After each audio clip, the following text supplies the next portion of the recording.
Assalamu alaikum guys. Bismillahirrahmanirrahim. I am Ifra Kashif and you are watching Basics of Linguistics.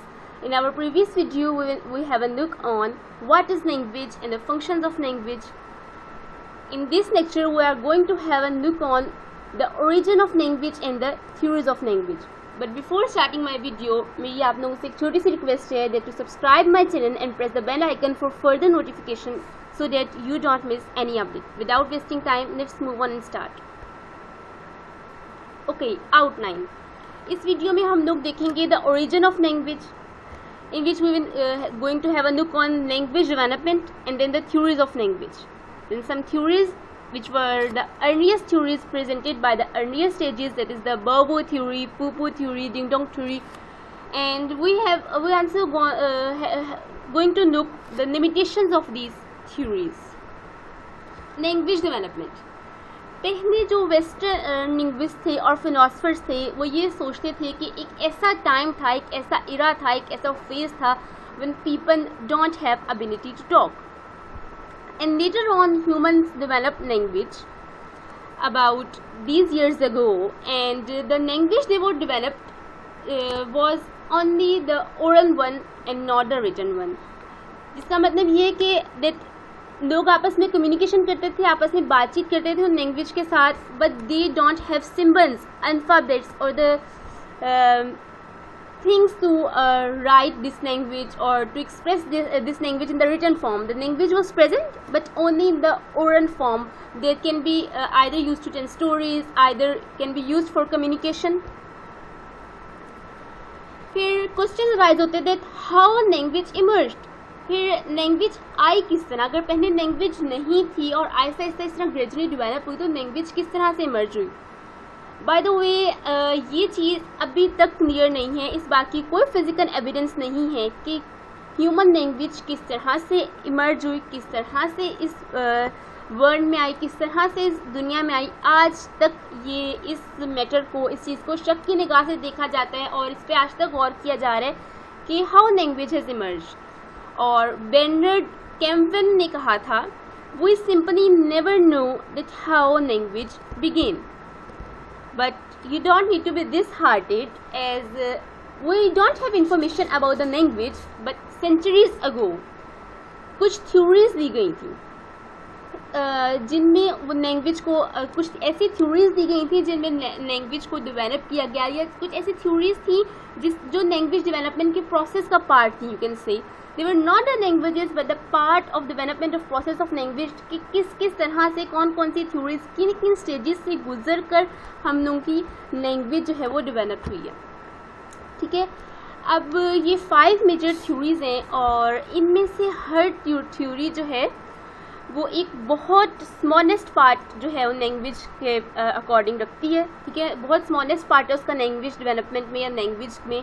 ठीक है, और ये theories जो हैं बेसिकली वो निक नेम्स पर रखी गई, और ये निक नेम जाहिर सी बात है किसने दिए, स्कॉलर्स ने दिए. और ये किस चीज़ पर बेस्ड थी, बेसिकली आप कह सकते हो सुपरस्टिशंस पर या ऐसी चीज़ें जिनका कोई प्रूफ नहीं था, जिनकी कोई एविडेंस नहीं थी, ये उन चीज़ों पर बेस करती थी. ठीक है, and we have the 5 theories. It is the bowwow theory. The first one is bowwow theory and the next one Poo-Poo theory, then the Ding Dong theory, the Ye Hai Hu theory, and the Tata theory.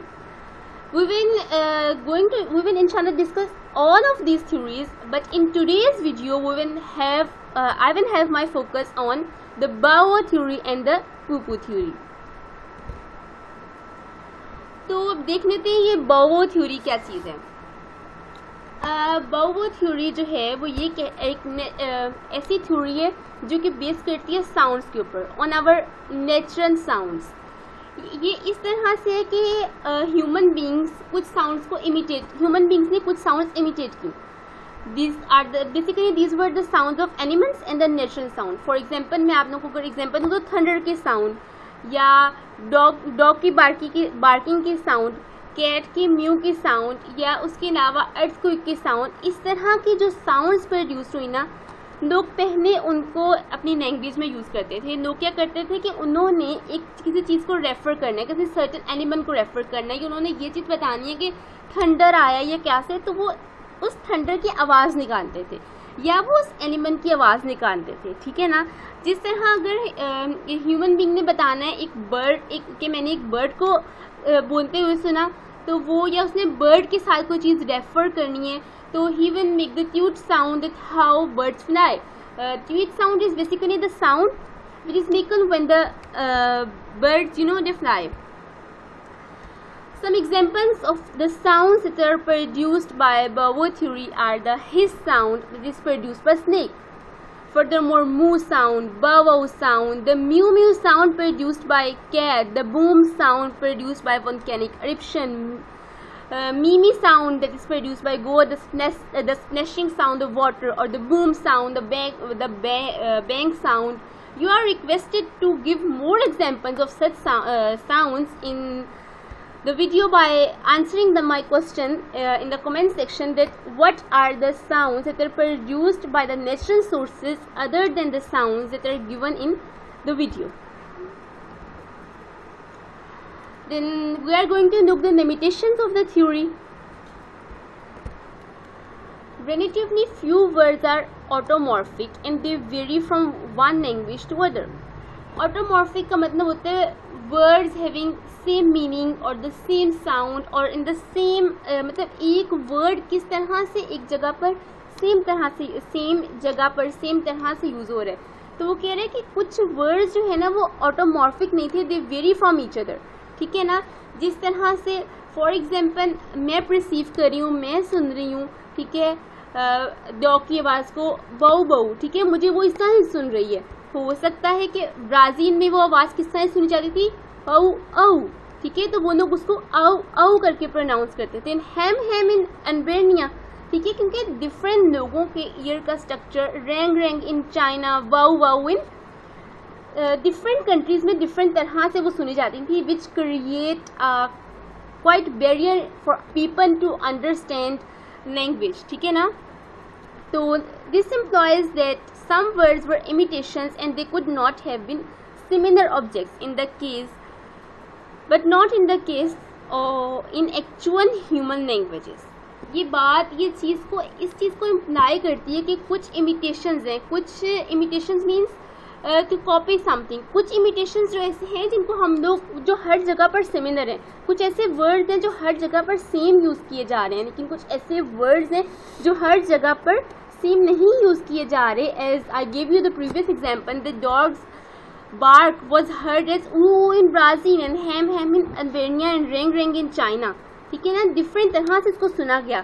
तो that was the limitation of this theory कि इस तरह लोगों के लिए barrier create हो जाता था. कोई इंसान ब्राज़ील से आके वो बोलेगा ऊ and the one who is China से रैंग.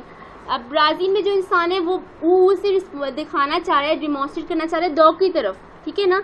तो अब चाइनीज़ जो है उसको अंडरस्टैंड करने में काफ़ी कन्फ्यूजन हो जाएगी. That was the limitation of this theory.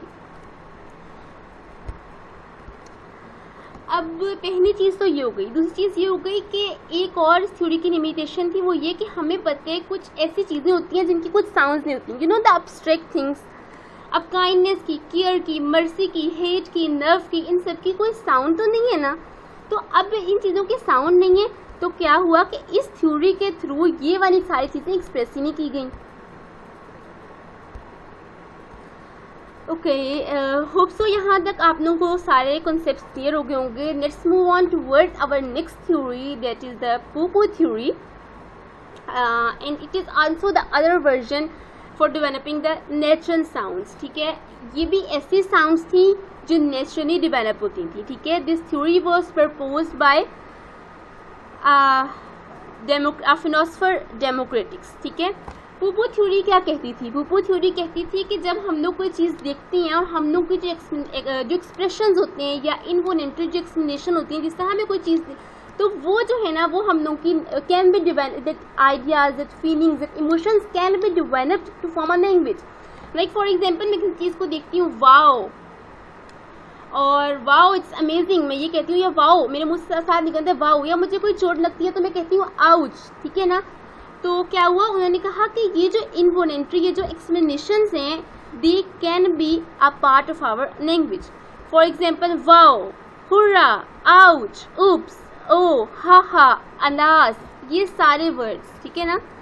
और एक काम करना है, आप लोगों ने इस तरह के और भी एक्सप्लेनेशन वर्ड्स मुझे कमेंट सेक्शन में बताएंगे कौन कौन से और एक्सप्लेनेशन वर्ड्स हैं दैट आर प्रोड्यूस्ड, ठीक है। एक ये ऐसे वर्ड्स होते हैं जो हमारा किसी भी चीज़ को रिएक्शन देख के प्रोड्यूस होते हैं, ठीक है ना। लिमिटेशंस ऑफ दिस थ्योरी, पहली चीज़ तो ये कि हम सारी चीज़ें अपनी एक कोई चीज़ हम लोग के जो एक्सप्लेनेशन मार्क्स हैं या हम लोग के जो एक्सप्रेशंस हैं वो मिलाकर एक कंप्लीट लैंग्वेज नहीं बना सकते, इट्स नॉट पॉसिबल, ठीक है ना। और पहली रीज़न ये हो गई। दूसरी रीज़न ये कि that it is highly specific, ठीक है। वही ऑटोमॉर्फिया वाली चीज़ आ जाती है कि देखो इंग्लिश पीपल आउच बोल रहे हैं और रशियन पीपल ओई बोल रहे हैं जब उनको कोई चोट लगती है फॉर एक्सप्रेसिंग देयर पेन, ठीक है ना। वो लोग डिफरेंट तरह से बोल रहे हैं, इस वजह से एक बैरियर क्रिएट हो गया, एक हिंड्रेंस क्रिएट हो गई इन expressing something. Okay, that's all. Thank you very much. Like, share and comment my video and subscribe my channel if you have not subscribed in yet. But I hope that you will have subscribed.